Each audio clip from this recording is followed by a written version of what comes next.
All right. Now we know in the Mishnah, so written somewhere in a little after 200 of the Common Era, so traditions going back further than that. It's talking about the Jewish people in terms of their color. How are we described? Right. So Rabbi Yehuda Nasi wrote the Mishnah. He was a direct descendant from the house of King David, and he was in charge of the passing on the law of the generation. Now, to have written down the oral law was forbidden for the Israelites. It was oral, meant to be taught father to son. He saw that we are already scattered around the whole world, and if we don't preserve this, we're going to lose it. So he chose to write it down, and it was called the Mishnah.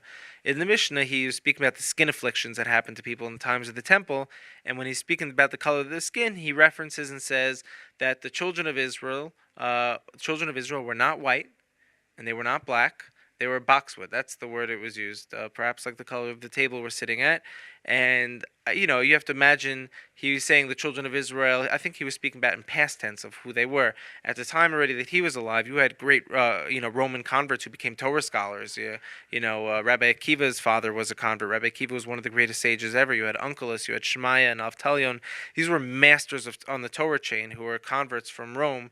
So obviously there was a genetic mixing that had happened already at that time.